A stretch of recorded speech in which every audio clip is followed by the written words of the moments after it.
A műsorszám termékmegjelenítést tartalmaz. 7,5 éven aluliak számára nem ajánlott. Üdvözlöm Önöket, ez a Secredo, én Benny vagyok. Welcome to our friends in Manchester. We hope you will enjoy this video. És nem is csigázom Önöket tovább, vágjunk is bele. Az emberek manapság inkább telefonnal fotóznak, mint fényképezőgéppel, mivel a telefon mindig a zsebünkben van, de a legújabb eszközök képalkotása akár felérhet egy jobb minőségű fényképezőjével is.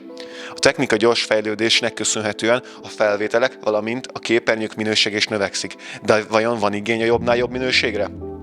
Az interneten sok jól kinéző lassított felvétellel találkozhattak, de hogy ez hogyan is működik pontosan, azt hamarosan megtudják. A makrofotózás lényege az emberi szem számára nem látható textúrák kiemelése, melyben hamarosan nyakig belemerülünk. A videótechnika fejlődése mellett a hangtechnika fejlődéséről is szó lesz.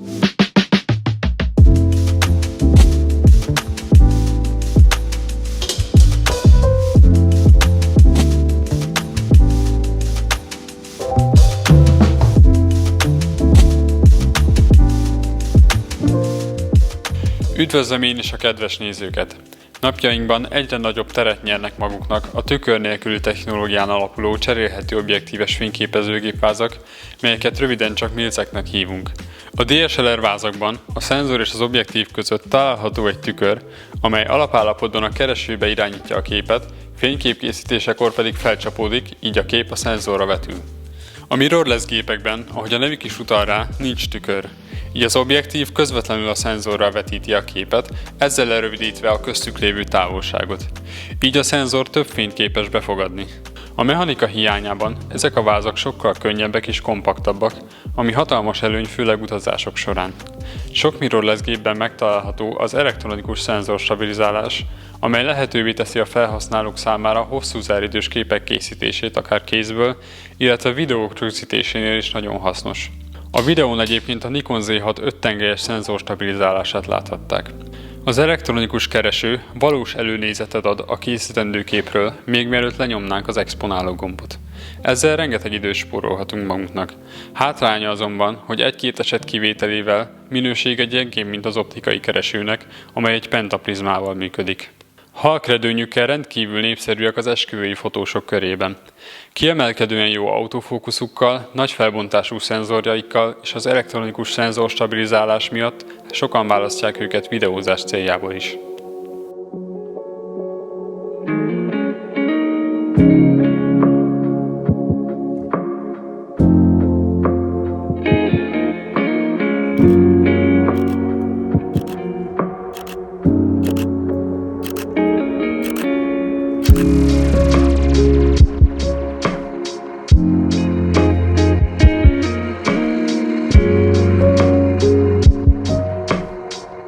Köszöntöm én is a kedves nézőket ezen a gyönyörű reggelen. Néhány ezer vagy akár több millió forintért is vehetünk mikrofonokat vagy hangszórókat. Az emberi fül nagyjából 20 és 20 000 Hz között képes meghallani a hangokat, viszont egyes kutatások szerint az ez alatt és az e fölötti hangokat is meghalljuk. Most pedig menjünk be a Secredo stúdiójába és hajtsunk végre egy-két kísérletet.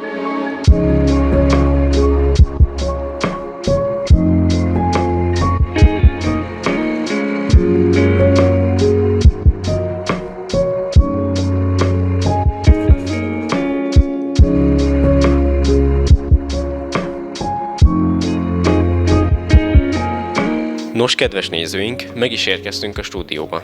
Itt van ez a mikrofon, és van rajta egy szivacs. Ez a szivacs arra szolgál, hogy leszűrje a zajokat és a szelet.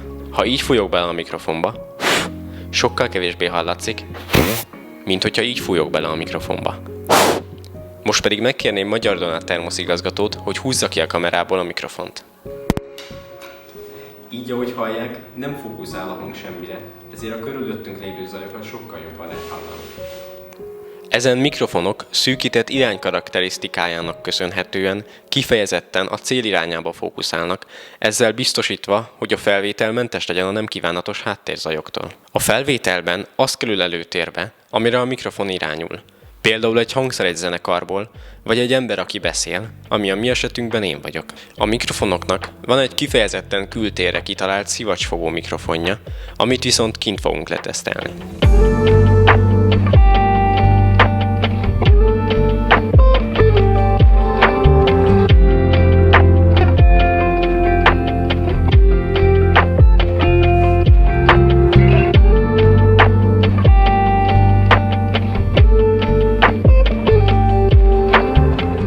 Mi alatt kiértünk a stúdióból, kitavaszodott, de itt vagyunk most a Hősök terén. Ez egy nagyon forgalmas környék, ami azt jelenti, hogy ha most kihúzzuk a kamerával a mikrofont, akkor sokkal rosszabbul lehet hallani engem. Ha esetleg zivataros vagy szeles időben szeretnénk forgatni, akkor sem kell kétségbe esnünk, hiszen a mikrofonokhoz van egy úgynevezett szélfogó szivacs, amely arra szolgál, hogy a szél által okozott alapzajt leszűrje.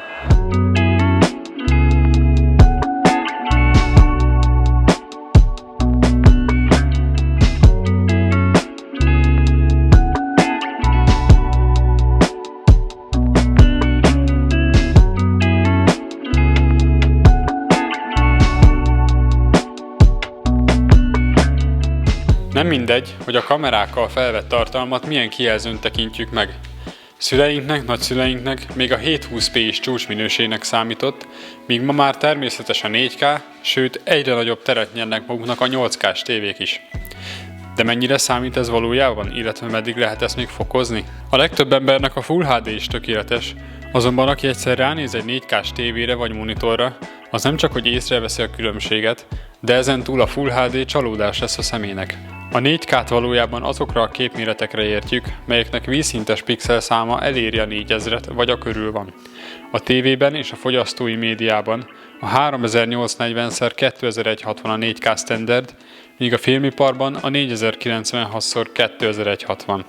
A 8K UHD magas ára miatt prémium cikknek minősül, illetve a tartalomgyártók nagy része még nem dolgozik ekkora felbontással, így az ekkora tévék napjainkban még nehezen kihasználhatóak. Véleményem szerint 8K-nál feljebb nem érdemes fokozni a pixelszámot, e fölött ugyanis a különbség szinte észrevehetetlen, az adatmennyiség azonban ugrásszerűen nő, és az emberiség már így is rengeteg adatot halmoz fel napról napra. Van még egy tényező, amely legalább olyan fontos a szemnek, mint a felbontás, mégis alig esik szó róla.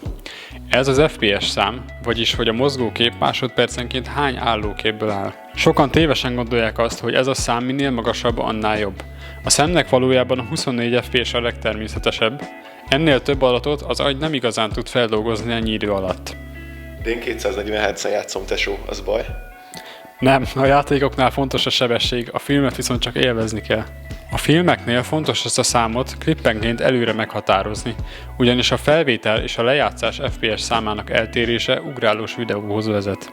Ha például a kamera 60 FPS-ben rögzít egy videót, akkor azt a vágónak az eredeti sebesség 40%-ára kell lassítania, hogy 24 FPS számú videót kapjon. Ellenkező esetben egy 24 FPS-es videóba rakva a 60 FPS-es klipből lejátszásnál kimaradnának képkockák, ami akadozásszerű jelenséghez vezet. Míg a filmiparban a 24 FPS a legelterjedtebb, a tévében és a médiában megjelenik a 30, illetve a 60 FPS is.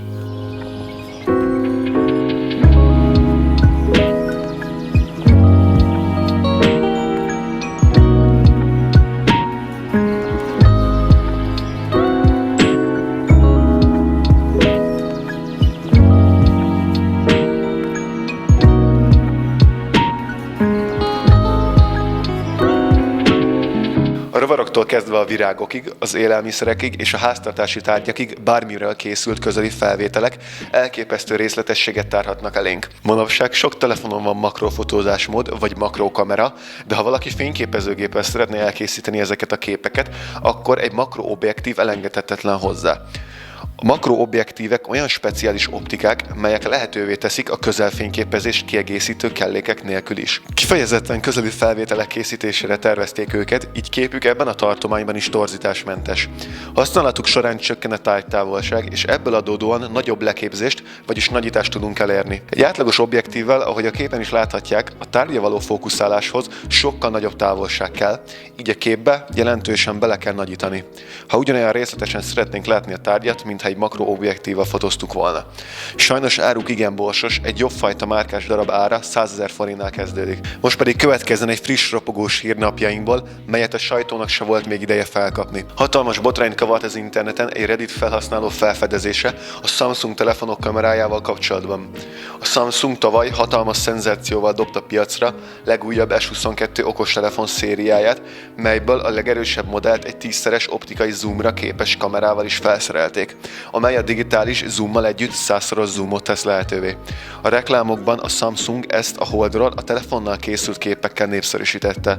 2 hete az iBreak Photos nevű Reddit felhasználó ezeknek a képeknek a hitelességét vizsgálta.